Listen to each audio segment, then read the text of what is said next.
नमस्कार दोस्तों, मेडिकल खुलने के पहले साल के ही अंदर बहुत सारे मेडिकल स्टोर बंद हो जाते हैं। एक साल के अंदर ही बहुत ज्यादा कर्ज में डूबते चले जाते हैं और कुछ तो ऐसे होते हैं जिनको एजेंसी सामान देना ही बंद कर देती है। लेकिन दोस्तों सच यह है कि मेडिकल स्टोर खोलने के बाद पहले जो 12 महीने होते हैं ना, बहुत ज्यादा क्रिटिकल होते हैं और यही तय करते हैं कि आपकी दुकान लॉन्ग टर्म तक चलेगी या फिर बहुत जल्दी जाके स्ट्रगल में फंस जाएगी और आपकी दुकान बंद हो जाएगी। दोस्तों आज के इस वीडियो में मैं वो 8 गलतियों के बारे में बताने वाला हूँ जो कोई भी मेडिकल स्टोर खोलता है तो पहले साल में बिल्कुल नहीं करना चाहिए। और इन्हीं कारणों की वजह से मेरा मेडिकल स्टोर बहुत ज्यादा नुकसान में गया। शुरुआत के साल में मुझे 70,000 से 1.5 लाख रुपए तक का भी नुकसान हो चुका है। मैं ये चाहता हूँ कि पूरा 8 पॉइंट को आप अच्छे से देखें और आप ये गलती बिल्कुल मत करें जो गलती मैं पहले कर चुका हूँ। अगर आपने 8 चीजों को ध्यान दे दिया तो आपकी दुकान रॉकेट की तरह ग्रोथ करेगी। देखिए, जो पहली गलती होती है बहुत ज्यादा स्टॉक भर लेना। मेडिकल स्टोर खोलते ही पहले ही दिन से बहुत ज्यादा स्टॉक भर लेना एक बहुत बड़ी समस्या का कारण बन सकता है। बिना ये समझे कि कौन सी दवा फास्ट मूविंग है और कौन सी दवा स्लो मूविंग है, आप लाखों का स्टॉक भर लेते हो जिसके वजह से आपका स्टॉक जमा रह जाता है। मतलब आपका जो कैश अमाउंट रहता है आपके सेल्फ में जमा का जमा रह जाता है, जो धीरे धीरे करके एक्सपायरी होने लग जाता है और आपका कैश फ्लो वही सेल्फ में रखा रखा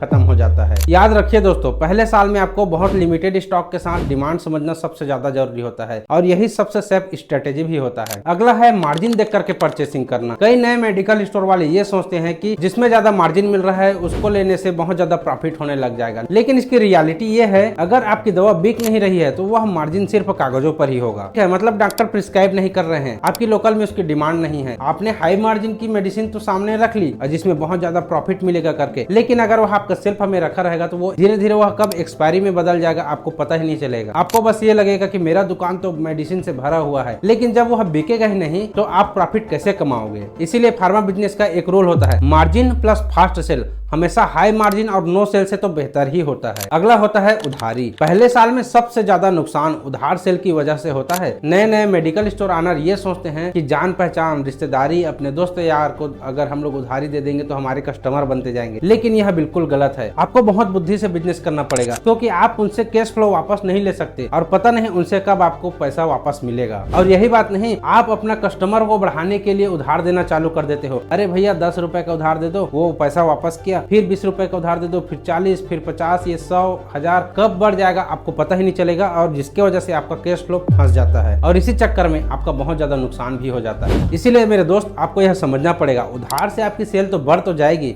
लेकिन इससे आपका बिजनेस बहुत ज्यादा कमजोर हो जाता है। इसीलिए आपको उधारी के ऊपर बहुत ज्यादा स्ट्रिक्ट रूल और रेगुलेशन बनाना तो पड़ेगा ही पड़ेगा कि भैया मुझे 30 दिन के अंदर अंदर मेरा पैसा वापस चाहिए, मतलब चाहिए, ऐसा टाइप से कुछ। अगली सबसे बड़ी गलती है एक्सपायरी मैनेजमेंट, जिसके वजह से हुआ था मुझे बहुत ज्यादा नुकसान। 70,000 से 1,20,000 के आसपास कुछ हुआ था मेरा नुकसान और यही सबसे ज्यादा साइलेंट किलर होता है। आपको पता ही नहीं चलेगा कि आपका नुकसान कहाँ हो रहा है, आपको बस ये लगेगा कि मेरे दुकान में बहुत ज्यादा मेडिसिन है और इससे सेल आएगी तो मेरे को प्रॉफिट मिलेगा, लेकिन वही जो प्रॉफिट के चक्कर में आप उस मेडिसिन को रखे रहते हो ना, वही एक्सपायरी होने लग जाता है। शुरुआत के साल में जब आपका मेडिकल स्टोर खुलता है तो आपको तीसरे महीने से ही आपका एक्सपायरी चेक करना शुरू कर देना चाहिए, क्योंकि अगर आपने 2 महीने भी अगर लेट कर दिया तो पता नहीं उस एक्सपायरी मेडिसिन को आप वापस कर पाओगे या नहीं कर पाओगे। यह डिपेंड करता है क्योंकि आप 3 महीने पहले और 3 महीने बाद तक ही एक्सपायरी को वापस कर सकते हो। और यहाँ पे गलती यह हो जाता है कि मेरा मेडिकल स्टोर तो नया है, अभी तो एक्सपायरी बहुत लंबा चलेगा, लेकिन आपको ये गलती बिल्कुल नहीं करना है। जो अगला गलती होता है वह है परचेसिंग और बिलिंग रिकॉर्ड को ढीला रखना। कहने का मतलब यह है कि अगर आपने कोई भी मेडिसिन परचेस किया, उसका आपको बिल मिल गया, अगर आपने उसका अच्छे से रिकॉर्ड नहीं रखा तो आपको पता ही नहीं चलेगा कि आपके दुकान में कितना ज्यादा मेडिसिन आया, कितना का सेल हुआ है और आपने एजेंसी को कितना पेमेंट किया है, यह तक का रिकॉर्ड आपको नहीं पता चलेगा। इसीलिए आपको प्रॉपर रिकॉर्ड रखना बहुत ज्यादा जरूरी है। अगर आप ये सोच रहे हैं कि सारे बिल को मैं इकट्ठे करके रख लेता हूँ और महीने के लास्ट में सबको मैं अरेंज कर लूंगा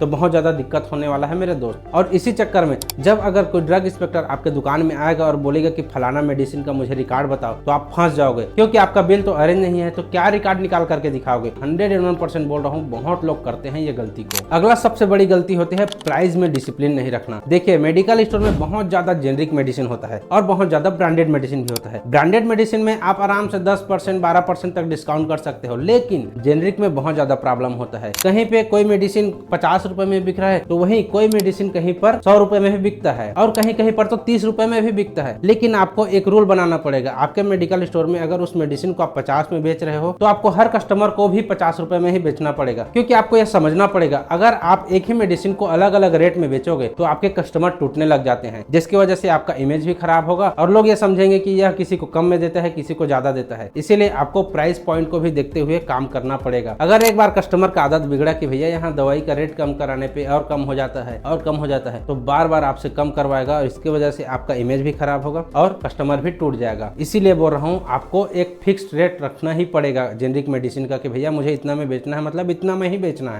और अगला सबसे बड़ी गलती होती है कैश फ्लो को ट्रैक नहीं करना, जिसके वजह से आपका दुकान कंप्लीट बर्बाद हो सकता है। कैश फ्लो को ट्रैक नहीं करना, देखो क्या होता है, कैश फ्लो वो होता है आपके दुकान में पर डे का जो सेल होता है वो आप स्टॉक में अपना रखते हो। आप एक हाथ से मेडिसिन के लिए बिल पेमेंट करते हो, दूसरे हाथ से अपना मेडिसिन सेल करके उस पैसे को कलेक्ट करते हो। यही होता है आपका सेल्स ट्रैकिंग। इधर से पैसा लेंगे और इधर से पैसा देंगे और जो बीच में बचता है वही आपका प्रॉफिट रहता है। क्योंकि कई मेडिकल स्टोर ऑनर ये देखते रह जाते हैं कि आज की सेल कितनी हुई, लेकिन ये नहीं देखते हैं कि आज का केस कितना आया और कितना बाहर गया। आपने उधार भी सेल किया है, एजेंसी को भी पेमेंट किया है, आपका मंथली एक्सपेंसेस भी है, ये सब को मिला करके कैश फ्लो आपका बिगड़ जाता है और महीने के लास्ट में आपको लगता है कि सेल तो बहुत अच्छे से हुआ है लेकिन पैसा मेरा दिख ही नहीं रहा है। पहले साल से ही आपको डेली कैश इन और डेली कैश आउट को ट्रैक करना बहुत ज्यादा जरूरी हो जाता है, तभी आपका मेडिकल स्टोर स्टेबल रहेगा। अगला सबसे बड़ी गलती होती है लीगल एंड कंप्लायंस को हल्के में लेना। लाइसेंस सही से डिस्प्ले नहीं करना, एक्सपायरी ड्रग को अलग ना करना,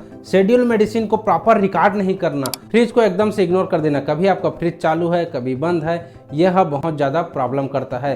और तो और रजिस्टर को मेंटेन भी नहीं करना। ये सबसे छोटी छोटी गलतियां होती है जो ड्रग इंस्पेक्टर बहुत जल्दी से पकड़ लेता है। जब वो चेकिंग करने आते हैं तो यही सब तो चेक करते हैं और इसी की वजह से आपको फाइन हो जाएगा, नोटिस मिल जाएगा या फिर आपका लाइसेंस सस्पेंड भी हो सकता है। बहुत सारे प्रॉब्लम हो जाते हैं। इसीलिए आपको पहले ही दिन से लीगल रूल और कंप्लायंसेस को सीरियसली फॉलो करना बहुत ज़्यादा जरूरी हो जाता है। मेरे दोस्तों, अगर आप मेडिकल स्टोर खोल चुके हैं या फिर खोलने की प्लानिंग कर रहे हैं तो इस वीडियो को सेव जरूर कर लीजिएगा, अगर आप चाहते हैं पहले ही साल से आपका मेडिकल स्टोर प्रॉफिटेबल बने। दोस्तों, वीडियो पसंद आया होगा तो वीडियो को लाइक जरूर कर दीजिएगा और अपने दोस्तों के साथ शेयर जरूर करिएगा जो मेडिकल स्टोर चला रहे हैं और जो अपना खुद का मेडिकल स्टोर खोलना चाहते हैं। और ऐसे ही फार्मा बिजनेस इनसाइट्स के लिए अपना फार्मासिस्ट चैनल को सब्सक्राइब करके बेल आइकन हिट जरूर कर दीजिएगा।